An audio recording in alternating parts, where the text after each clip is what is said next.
Hey Tony, it's Thursday. Unfortunately, it's been kind of a wild week, so sorry the video's coming in late. I've already kind of told you what all is going on. So I guess first off, to answer your question of the week, I kind of like the blue and silver theme. I think that's gonna be cooler. Like I like the other theme idea too, but just the blue and silver is just so crisp. It's also is very similar to Jango Fett, which is obviously an iconic paint scheme. Which actually is kind of what I want to talk about today.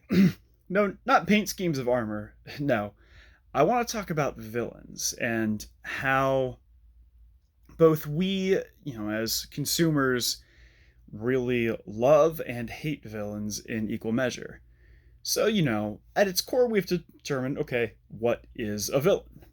And a villain is someone who, is in theory the opposite of the hero. There's someone who usually, relies on underhanded tactics or, goes to push chaos. But villains are not necessarily always the antagonist, and heroes are not necessarily always the protagonists. I think that's usually what it is, but not always. One of the best examples of that, I think, truly is Megamind, in which your main character is a supervillain, and your antagonist is someone who, was designed to be a superhero who then got twisted and became a pretty good antagonist. And I think there are different types of villains on how we really appreciate and enjoy them. So sometimes you have your just pure evil villains. I think the best example of that is Palpatine or Sauron. They are, by their very definition, individuals of pure evil. But they're both very compelling antagonists and villains because of that. And because, I think specifically with Palpatine, you hate him because he's the bad guy, but you also especially in the prequels, you really have to respect the game that Palpatine plays, where he sets up the galaxy and the Jedi into a no-win situation through the Clone Wars. Then you have other villains who are, a lot more sympathetic. Villains who, in a different world could have potentially been heroes had, one or two things been different. I think a good example of that one would be you could potentially argue Scar. Now, I've not seen Mufasa, but Scar, was kind of pushed to be a villain from a young age by a brother who, was, the golden child, which really, certainly influenced Scar's worldview. And, he's played by Jeremy Irons, who is fantastic in everything he does. I love Jeremy Irons. I think he's a great actor. Then you have other villains who are just chaos incarnate. I think the best example of that one is the Joker. Now, when you within the Batman mythos, obviously, Batman is your hero and the Joker is your villain. But the reason why Joker exists is in no small part because of Batman. And I think that kind of adds into an interesting interplay. Then you also have villains who are, become more anti-heroes as time has gone on. I think good example of this are Venom is a pretty good example of someone who started off as a villain but is now more of an anti-hero. But again, he was anti-hero because he was just really popular, because he's just really cool.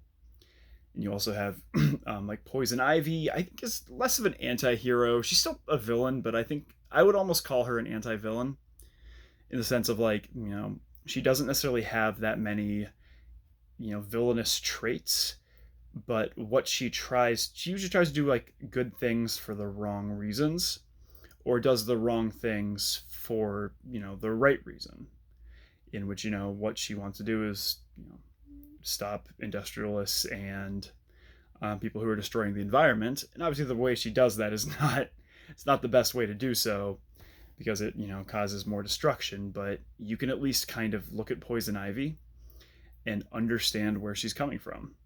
And I just think that villains a story is only as good as its villain. Wish is not a good movie. I think a big part of that is because Magnifico is just he's not a good villain. And actually you can kind of before he kind of goes way evil off the deep end, you can kind of you can understand his position where you know yes, I want to grant these wishes, but if I grant this wish, what will it lead to? Like, I've only seen the movie twice, but if I remember correctly, like one of the triggering events was the main character's grandfather, who, like, one of who his wish was to basically build something. And Magnifico, I think, in no small part, said, sure, he wants to do this, but that's so vaguely titled. What does he want to build? Does he want to build a revolt? And I think that kind of puts you in a situation where you can understand that.